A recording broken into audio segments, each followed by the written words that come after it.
ঢালিউডের megastar Shakib Khan গত কয়েক বছর ধরে নিজের লুক, গেটআপ, অভিনয়ের সিনেমা বাসে একেবারে নতুন রূপে হাজির হচ্ছেন।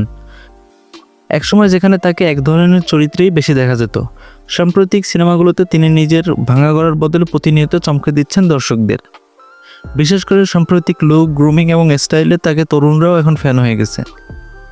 এই মুহূর্তে শাকিব খান ব্যস্ত তার আসন্ন অ্যাকশন থ্রিলার সোলজার সিনেমার শুটিং নিয়ে, কিন্তু এর মধ্যেই নতুন এক খবর ভক্তদের উত্তেজনায় ভাসিয়ে দিয়েছে। শোনা যাচ্ছে নতুন সিনেমায় শাকিব খানের বিপরীতে অভিনয় করবেন পাকিস্তানের জনপ্রিয় অভিনেত্রী হানিয়া আমির। আর সবচেয়ে বড় ব্যাপার হলো এই খবরটি নিজেই নিশ্চিত করেছেন শাকিব খান। সাম্প্রতিক কন্টেন্ট ক্রিয়েটর রাফসান্দা ছোট ভাইয়ের এক ভিডিওতে শাকিব খান বলেন, তোমার অনেকগুলো ব্লগ দেখলাম আমার ভবিষ্যৎ হিরোইন হানিয়ার সঙ্গে। পাশ থেকে একজন তখন প্রশ্ন করেন, সত্যি কি নতুন সিনেমায় হানিয়া আমির আসছেন? তখন শাকিব খান সোজা উত্তর দেন, একটা সিনেমার জন্য কথা হচ্ছে তার সঙ্গে।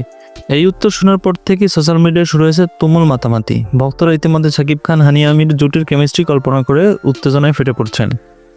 যদিও শাকিব খান এখনও জানাননি এই জুটি কোন সিনেমায় দেখা যাবে, তবে ভক্তরা দুয়ে দুয়ে চার মেলাচ্ছেন। কারোর মতে হানিয়া আমিরকে দেখা যেতে পারে প্রিন্স সিনেমায়, আবার কেউ বলছেন নতুন যে রোমান্টিক সিনেমার ঘোষণা এসেছে সেটাতে উপস্থিত হতে পারেন হানিয়া। অন্যদিকে শাকিব খান সোলজার সিনেমার শুটিং শেষ করে ডিসেম্বরে শুরু করবেন প্রিন্স সিনেমার শুটিং।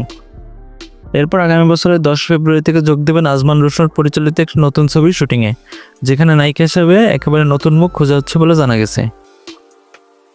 সব মিলে শাকিব খানকে ঘিরে এই মুহূর্তে যে উত্তেজনা জল্পনা চলছে তা বলাই যায় 2026 সাল হতে যাচ্ছে শাকিব খানের বড় চমকের বছর।